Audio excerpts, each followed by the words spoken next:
2 more events remain to be added to the chain before it reaches fairly from the outset of the story to the close. While our new sense of freedom from the long oppression of the past was still strange to us, I was sent for by the friend who had given me my first employment in wood engraving, to receive from him a fresh testimony of his regard for my welfare. He had been commissioned by his employers to go to Paris, and to examine for them a fresh discovery in the practical application of his art, the merits of which they were anxious to ascertain. His own engagements had not allowed him leisure time to undertake the errand, and he had most kindly suggested that it should be transferred to me.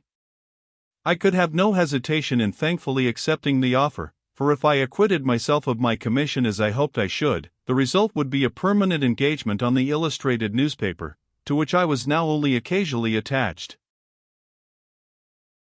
I received my instructions and packed up for the journey the next day. On leaving Laura once more, under what changed circumstances, in her sister's care, a serious consideration recurred to me, which had more than once crossed my wife's mind, as well as my own. Already, I mean the consideration of Marian's future. Had we any right to let our selfish affection accept the devotion of all that generous life? Was it not our duty, our best expression of gratitude, to forget ourselves, and to think only of her? I tried to say this when we were alone for a moment, before I went away. She took my hand, and silenced me at the first words. "After all that we 3 have suffered together," she said, "there can be no parting between us till the last parting of all. My heart and my happiness, Walter, are with Laura and you. Wait a little till there are children's voices at your fireside. I will teach them to speak for me in their language, and the first lesson they say to their father and mother shall be, 'We can't spare our aunt.'" My journey to Paris was not undertaken alone. At the 11th hour Pesca decided that he would accompany me. He had not recovered his customary cheerfulness since the night at the opera, and he determined to try what a week's holiday would do to raise his spirits. I performed the errand entrusted to me, and drew out the necessary report, on the 4th day from our arrival in Paris. The 5th day I arranged to devote to sightseeing and amusements in Pesca's company. Our hotel had been too full to accommodate us both on the same floor. My room was on the 2nd story, and Pesca's was above me, on the 3rd. On the morning of the 5th day I went upstairs to see if the professor was ready to go out. Just before I reached the landing I saw his door open from the inside. A long, delicate, nervous hand, not my friend's hand certainly, held it ajar. At the same time I heard Pesca's voice saying eagerly, in low tones, and in his own language, "I remember the name, but I don't know the man. You saw at the opera he was so changed that I could not recognize him. I will forward the report, I can do no more." "No more need be done," answered the second voice. The door opened wide, and the light-haired man with the scar on his cheek, the man I had seen following Count Fosco's cab a week before, came out. He bowed as I drew aside to let him pass. His face was fearfully pale, and he held fast by the banisters as he descended the stairs. I pushed open the door and entered Pesca's room. He was crouched up, in the strangest manner, in a corner of the sofa. He seemed to shrink from me when I approached him. "Am I disturbing you?" I asked. "I did not know you had a friend with you till I saw him come out." "No friend," said Pesca eagerly. "I see him today for the first time and the last." "I am afraid he has brought you bad news?" "Horrible news, Walter. Let us go back to London. I don't want to stop here. I am sorry I ever came. The misfortunes of my youth are very hard upon me," he said, turning his face to the wall, "very hard upon me in my later time. I try to forget them, and they will not forget me. We can't return, I am afraid, before the afternoon," I replied. "Would you like to come out with me in the meantime?" "No, my friend, I will wait here. But let us go back today, pray let us go back." I left him with the assurance that he should leave Paris that afternoon. We had arranged the evening before to ascend the Cathedral of Notre Dame, with Victor Hugo's noble romance for our guide. There was nothing in the French capital that I was more anxious to see, and I departed by myself for the church. Approaching Notre Dame by the riverside, I passed on my way the terrible deadhouse of Paris, the Morgue. A great crowd clamored and heaved round the door.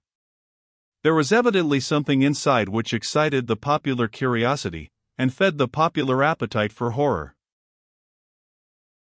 I should have walked on to the church if the conversation of two men and a woman on the outskirts of the crowd had not caught my ear.